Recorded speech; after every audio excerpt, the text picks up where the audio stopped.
Hello friends, welcome to 5PDL learning platform. मैं हूं राजदीप रघुवंशी।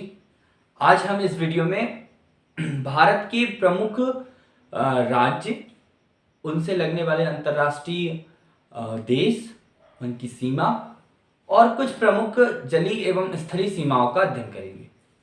जैसा कि आप सभी जानते हो कि भारत के भूगोल की इस सीरीज में आपने अभी तक भारत की सामान्य जानकारी का अध्ययन किया है। अब इस वीडियो में हम भारत की सीमा स्थलीय क्षेत्र जो है उसका अध्ययन करेंगे। आपको मैंने बताया कि जो भारत है ये उत्तरी गोलार्ध में स्थित है और एशिया महाद्वीप का एक देश है। एशिया विश्व का सबसे बड़ा महाद्वीप है और उस महाद्वीप में भारत जो है वो दक्षिण एशियाई देश में आता है, जिनमें भारत एक उप महाद्वीप की संज्ञा दी गई है। भारत के उत्तर में हिमालय पर्वत, दक्षिण में हिंद महासागर, पश्चिम में आपका अरब सागर और पूर्व में बंगाल की खाड़ी स्थित है। इस भारत के विश्व के 7वें बड़े देश भारत के पड़ोसी राज्यों, पड़ोसी देशों एवं उसकी समुद्री सीमा का अध्ययन हम इस वीडियो में आज करेंगे। तो आज का ये वीडियो बहुत ही महत्वपूर्ण साबित होगा, जो आपके एग्जाम के लिए बहुत ही इंपॉर्टेंट है। इस टॉपिक से, इस वीडियो से बहुत सारे प्रश्न आपके आने हैं। आपको बहुत आसानी से ये टॉपिक समझ में आ जाएगा। भारत जो है उत्तर में हिमालय, भारत के उत्तर में हिमालय पर्वत है और दक्षिण में हिंद महासागर है। जैसा कि आप इस मैप में देख रहे होंगे कि भारत जो है पूर्णतः भूआवेष्टित राज्य देश नहीं है, क्योंकि इसकी दक्षिणी में महासागर स्थित है और उत्तर में अन्य देश स्थित है। तो ये जो हमारा मैप है, ये भारत कितना है, तो हमने जैसा कि देखा है कि भारत का क्षेत्रफल 32,87,263 वर्ग किलोमीटर है। ये संपूर्ण विश्व का 2.4% है और इस आधार पर भारत विश्व का 7वां बड़ा देश है। क्षेत्रफल की दृष्टि से भारत विश्व का 7वां बड़ा देश है। तो ये जो भारत है, इस भारत के उत्तर में आप सभी जानते हैं कि एक चीन नाम का देश स्थित है। यहीं पर तिब्बत, जिस पर चीन का अधिकार है। आपका पड़ोसी देश नेपाल जो उत्तरी सीमा पर स्थित है। भूटान, बांग्लादेश, पड़ोसी मुल्क पाकिस्तान और अफगानिस्तान। इसी तरह हमारा पड़ोसी देश म्यांमार। जलीय पड़ोसी देश में यहां पर आ जाता है श्रीलंका। इस तरफ इसे हम इस तरह से देखें तो यहां पर हमारा पड़ोसी देश आता है इंडोनेशिया।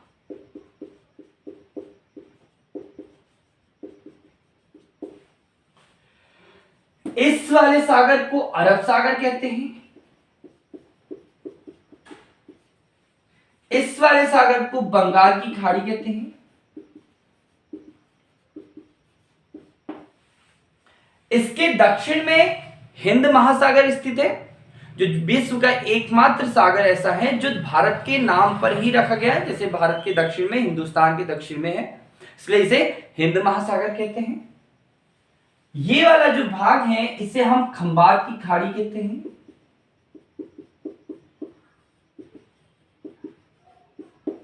इसमें नर्मदा और ताप्ती नदियां गिरती है। यहां पर कच्छ की खाड़ी, ठीक है, ये आपको थोड़ा सा ध्यान रखना है। तो हमारे जो भारत है, इस भारत के पड़ोस में पड़ोसी राज्यों की संख्या देखिए तो एक चीन, नेपाल, भूटान, बांग्लादेश, म्यांमार, 7 पड़ोसी राज्य हैं, पाकिस्तान और अफगानिस्तान। भारत की स्थलीय सीमा की बात करें तो अगर हम सीमा की बात करते हैं तो 2 प्रकार की है, स्थल वाली स्थलीय सीमा और जलीय सीमा। जो स्थलीय सीमा है इसकी टोटल लंबाई 15,200 किलोमीटर है, जो आपके इस बिंदु से प्रारंभ होती है, इस बिंदु से प्रारंभ होती है और आपके इस बिंदु तक, इस बिंदु से प्रारंभ होकर इस बिंदु तक की चलने वाली जो सीमा है हमारी, वो सीमा स्थलीय सीमा 15,200 किलोमीटर। और जो जलीय सीमा है, कुल जलीय सीमा 7,516.5 किलोमीटर है। मुख्य भूमि की जलीय सीमा की बात करें तो मुख्य भूमि की जलीय सीमा 6100 किलोमीटर है और बाकी जो है वो अलग अलग राज्यों के केंद्र शासित प्रदेश और उनकी सीमा है। तो जैसा कि आप देख रहे होंगे इस वीडियो में, इस मैप में, ये जो भारत है, इस भारत का ये जो भाग है ये प्रायद्वीपीय कहलाता है। अर्थात हम इसको भौगोलिक क्षेत्र में बांटे तो भारत को भौगोलिक क्षेत्र के आधार पर 5 भागों में बांटते हैं। पहला कि हिमालय पर्वत, जो हिमालय पर्वत है, उसके बाद में मैदान, जो उत्तर का मैदानी क्षेत्र कहलाता है, जो नदियों के द्वारा निर्मित होता है। तीसरा प्रायद्वीपीय पठार और फिर तटीय क्षेत्र एवं मरुस्थलीय भाग को मिलाकर भारत की भौगोलिक क्षेत्र को हम का अध्ययन करते हैं। तो इस वीडियो में हम देख रहे हैं कि भारत के पड़ोसी राज्य एवं उनके से लगी हुई सीमा। अब सबसे पहले एक प्रश्न पूछा जाता है कि भारत का वह पड़ोसी राज्य कौन सा है जिसकी सर्वाधिक सीमा भारत से लगती है। तो आपके पास में डायरेक्ट प्रश्न पूछा जाएगा, ये जो बांग्लादेश राज्य है, इस बांग्लादेश की सीमा, देश है, तो बांग्लादेश की सीमा 4096 किलोमीटर, आपको ध्यान रखना है, 4096 किलोमीटर, 4096 किलोमीटर की जो सीमा है वो मध्य प्रदेश के जो आपके किसके साथ में, भारत के साथ में आपके पश्चिम बंगाल, मेघालय, असम, त्रिपुरा और मिजोरम के साथ में अपनी सीमा बनाता है। तो बांग्लादेश जो है ये भारत के साथ सर्वाधिक सीमा बनाने वाला देश है। उसके बाद में चीन की सीमा जो है वो 3488 किलोमीटर की सीमा जो है भारत के साथ साझा की जाती है।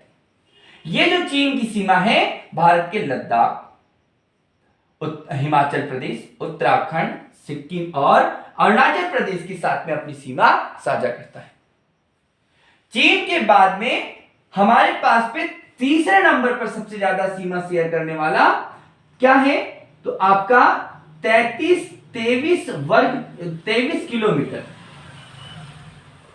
3323 किलोमीटर की सीमा पाकिस्तान भारत के साथ में साझा करता है। उसके बाद में हमारे पास में नेपाल की सीमा है जो 1751 किलोमीटर की सीमा भारत के साथ में साझा की जाती है। कितनी? 1751 के किलोमीटर की सीमा भारत के साथ में नेपाल साझा करता है। तो आपको ध्यान रखना है कि सर्वाधिक सीमा बांग्लादेश के साथ में, फिर चीन, आपके पाकिस्तान, नेपाल और म्यांमार के साथ में 1643 किलोमीटर की सीमा को साझा किया जाता है। फिर अगला हमारे पास में जो है भूटान, इस भूटान के साथ में हमारी जो सीमा है 699 किलोमीटर की सीमा भारत और भूटान के बीच में बनती है। अगला हमारा जो अफगानिस्तान है, इस अफगानिस्तान के साथ हमारी सीमा 106 किलोमीटर की सीमा को निर्धारण होता है। तो आपको यहां पर ध्यान देना है कि सर्वाधिक सीमा जिसकी लगती है वह राज्य कौन सा है, तो वो देश कौन सा है, तो बांग्लादेश है। और सबसे कम जिसकी सीमा लगती है वो देश कौन सा है, अफगानिस्तान। उसके बाद में चीन, पाकिस्तान, नेपाल, म्यांमार, भूटान और अफगानिस्तान अंतिम में आता है। अब ये तो हमारी हुई कौन सी सीमाएं, जो हमारी स्थलीय सीमा साझा की जाती है। यदि आप इनको जोड़ते हो तो लगभग 15,200 किलोमीटर की सीमा जो है ये भारत की स्थलीय सीमा आपको जोड़कर मिलेगी। अब हम बात करते हैं कि इन देशों के साथ में हमारी सीमाएं कौन सी लगी हुई हैं और उनको क्या क्या नाम दिए गए। कुछ 3 से 4 सीमाएं ऐसी हैं जिनसे एग्जाम में प्रश्न पूछे जाते हैं। सबसे पहले जो 1896 में एक सीमा का निर्धारण किया था, उस रेखा को ड्यूरंट रेखा कहते हैं। अंग्रेजों से समय में की बात है, अंग्रेजों के समय जो अफगानिस्तान और भारत हिंदुस्तान के बीच में एक अंग्रेजों के समय में एक रेखा का निर्धारण किया, उसको हमने कहा ड्यूरंट रेखा। और ये ड्यूरंट रेखा है ये 1896 द्वारा ईस्वी में निर्धारित की गई। तो ड्यूरंट रेखा 1896 ईस्वी में निर्धारित की गई, तब ये आपके अफगानिस्तान और हिंदुस्तान माने भारत के बीच में थी।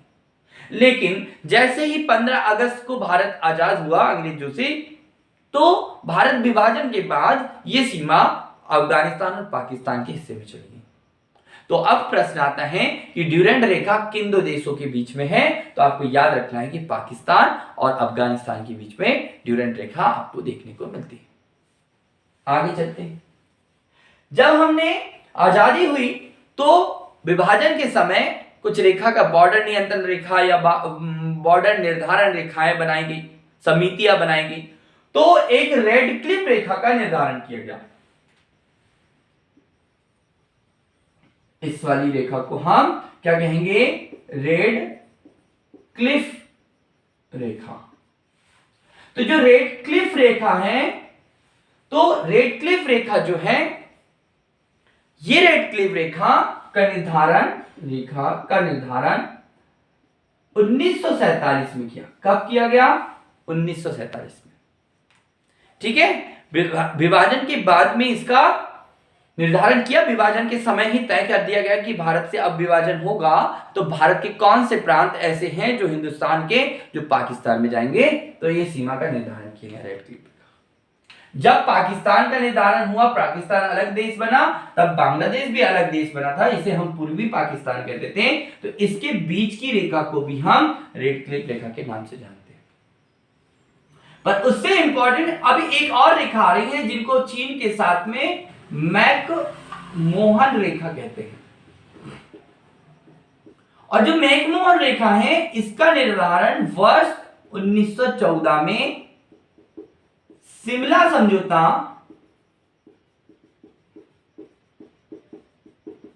के तहत हुआ। मैकमोहन रेखा का निर्धारण शिमला समझौता के तहत हुआ। तो यह आपको ध्यान रखना है, यह भारत और चीन के बीच में। वैसे तो ये भारत चीन के कौन से राज्य में आती है, तो ये अरुणाचल प्रदेश वाले राज्य में आती है। लेकिन इस रेखा को चीन मानने को तैयार नहीं होता है। तो ये भी आपको ध्यान रखना है। तो मैकमोहन रेखा किन दो देशों के बीच में है, भारत और चीन के बीच में। रेड क्लिफ रेखा भारत पाकिस्तान और भारत बांग्लादेश के बीच में। और अफगानिस्तान और पाकिस्तान के बीच में ड्यूरंट रेखा आपको देखने को मिलती है।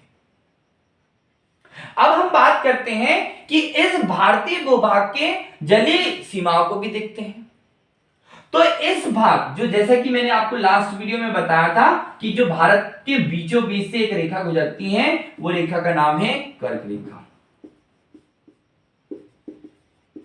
और इस कर्क रेखा की जो डिग्री है, अक्षांश रेखा है, वो 23.5 डिग्री अक्षांश रेखा से आपकी कर्क रेखा गुजरती है।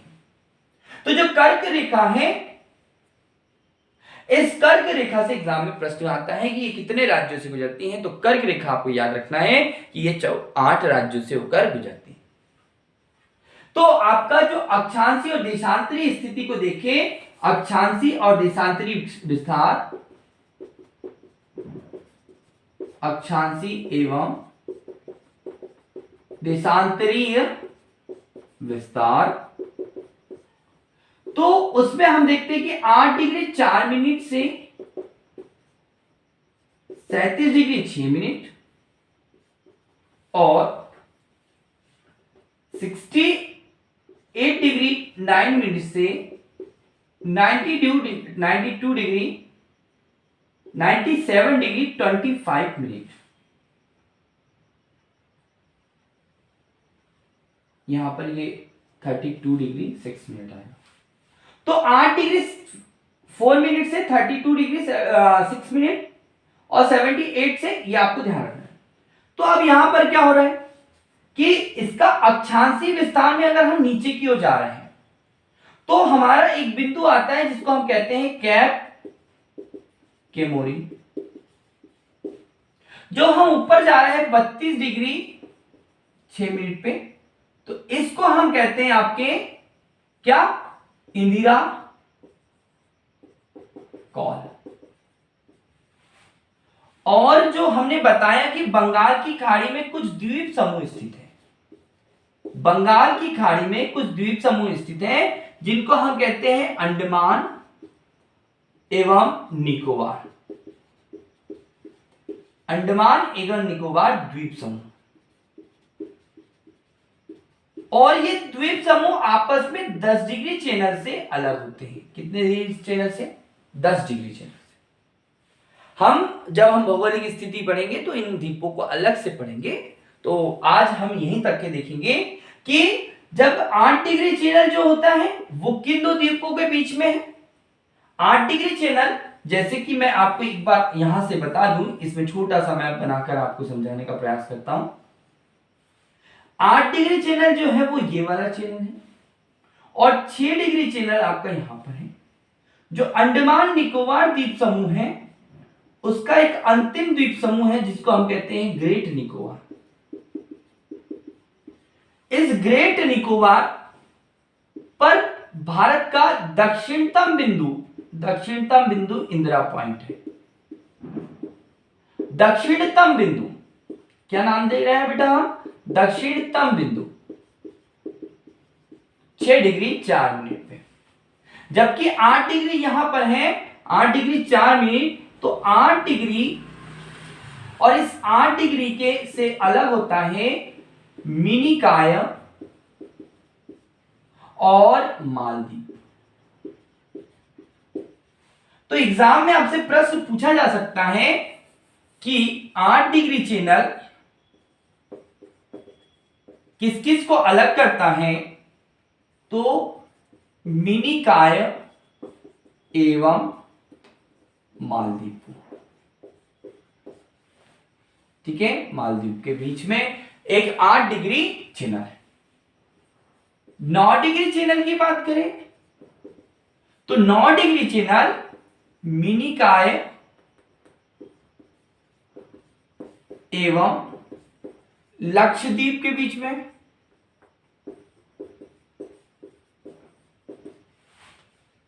10 डिग्री चैनल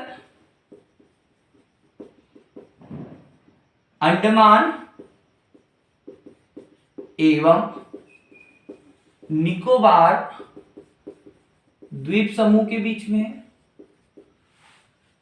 इनमें भी अंडमान निकोबार द्वीप समूह में भी क्या कह रहे हैं कि यहां पर अंडमान का अलग अलग द्वीप आता है जिसमें हम देखते हैं लघु अंडमान, एवं निकोबार का भी एक द्वीप आता है जिसको हम कार निकोबार कहते हैं। तो जो भारत है, भारत की जो जलीय सीमा से जो हम अलग अलग डिवाइड कर रहे हैं, तो 8 डिग्री चैनल से मिनिकाय और मालदीव अलग होता है, 9 डिग्री चैनल से मिनिकाय और लक्षद्वीप अलग होता है। वहीं पर आपकी 10 डिग्री चैनल से अंडमान निकोबार द्वीप समूह अलग होता है, अंडमान से निकोबार द्वीप समूह अलग होता है, और अंडमान का लघु अंडमान जो निकोबार के कार निकोबार से अलग होता है। तो ये हुई 9 डिग्री, 10 डिग्री और आपकी 8 डिग्री। अब एक आता है इसी में कोको चैनल। क्या नाम है बेटा? Coco Channel. मैं आपको इसमें मैप में और ऊपर बताऊंगा कोको चैनल। इस कोको चैनल का हम कहेंगे कि एक कोको द्वीप है, कोको द्वीप, और ये जो कोको द्वीप है ये म्यांमार का है। वहीं पर ये किसके बीच में, तो ये उत्तरी अंडमान, कौन सा अंडमान, उत्तरी अंडमान और किसके बीच में, कोको द्वीप के बीच में एक चैनल है जिसे हम कोको चैनल कहते हैं। तो यहां से एग्जाम में बहुत ज्यादा प्रश्न पूछे जाते हैं, जो मैंने आपको बताया कि 8 डिग्री जो है ये वाला 8 डिग्री चैनल मालदीव और मिनिकॉय के बीच में, ठीक है। 9 डिग्री चैनल लक्षद्वीप और मिनिकॉय के बीच में, ये कौन सा चैनल हो गया, 9, ये हो गया 8 डिग्री। और 10 डिग्री चैनल आपको हमने बताया आपको, ध्यान से यहाँ पे देखिए, ये 10 डिग्री चैनल है और ये 10 डिग्री चैनल जो है वो आपका ये जो लघु अंडमान है, लघु अंडमान और ये कार निकोबार है उनके बीच में, ठीक है। कोको चैनल यहां पर आता है, कोको चैनल, और ये जो कोको चैनल है ये कोको द्वीप है, कोको द्वीप, और ये कोको द्वीप जो है वो म्यांमार का एक द्वीप है। तो हमारे इस वीडियो में हमने आपको भारत के पड़ोसी राज्य, पड़ोसी देश एवं उनके साथ उनकी स्थलीय सीमा, साथ में हमने हमारे भारत की तटीय सीमा और उससे जुड़े हुए कुछ महत्वपूर्ण तथ्यों को देखा, जिनमें कि 8 डिग्री चैनल किनके बीच में है, 9 डिग्री चैनल किनके बीच में है, 10 डिग्री चैनल से, यहां से एक प्रश्न आता ही है, ठीक है। तो आज के इस वीडियो में हम इतना ही देखते हैं। जैसे कि इसमें और भी अगर हम कुछ टॉपिक्स जोड़े, ऐड करें, तो इसकी सीमा की बात करें तो ये वाला भाग पीओके कहलाता है, पाक अधिकृत कश्मीर कहलाता है, और इस पाक अधिकृत कश्मीर की LOC के नाम से ये रेखा का निर्धारण किया गया है, इसको लाइन ऑफ कंट्रोल, नियंत्रण रेखा कहते हैं। वहीं पर ये कुछ हिस्सा जो है, ये वाला कुछ हिस्सा, ये अक्साई चीन के नाम से जाना जाता है, जो वर्ष 1962 के युद्ध के दौरान कब्जा कर लिया था। इस वाली लाइन को LAC कहते हैं, लाइन ऑफ एक्चुअल कंट्रोल कहते हैं, जबकि इसको कहते हैं पाक अधिकृत कश्मीर। और इस पाक अधिकृत कश्मीर की राजधानी मुजफ्फराबाद है। क्या है, मुजफ्फराबाद। जैसे कि आप सभी जानते हैं कि ये जम्मू कश्मीर राज्य था, वर्तमान में ये जम्मू कश्मीर और लद्दाख केंद्र शासित प्रदेश के रूप में विद्यमान है। तो यहां से आपके एग्जाम में प्रश्न आने हैं, ठीक है। तो आप जानते ही हैं कि 370 धारा हटाने के बाद 5 अगस्त 2019 को 370 धारा हटाई और बहुत सारे कार्य यहां पर हुए हैं। तो यहां से एग्जाम में प्रश्न आपके पूछे जाने हैं। आशा करता हूं कि आपको ये वीडियो बहुत अच्छा लगा हो और आपको यहां पर समझ में आए। कोई भी डाउट अगर आप होते हैं तो आप कमेंट सेक्शन में जाकर कमेंट कर सकते हैं। ज्यादा से ज्यादा अपने दोस्तों को वीडियो शेयर कीजिए और ये जो कोर्स है उसे परचेस करने में सहयोग कीजिए। मैं इस वीडियो के माध्यम से, मैं इस प्लेटफॉर्म के माध्यम से आपको मध्य प्रदेश से संबंधित सभी एग्जाम की तैयारी में बहुत ज्यादा हेल्प करूंगा, जो आपको सफलता के लिए बहुत ही महत्वपूर्ण सिद्ध होगी। तो बने रहिए हमारे साथ 5PDL लर्निंग प्लेटफॉर्म के साथ। मैं राजदीप रघुवंशी आज इस वीडियो में विदा लेता हूं और मिलते हैं अगले ही वीडियो में आपके भारत के भूगोल के साथ में। तो धन्यवाद।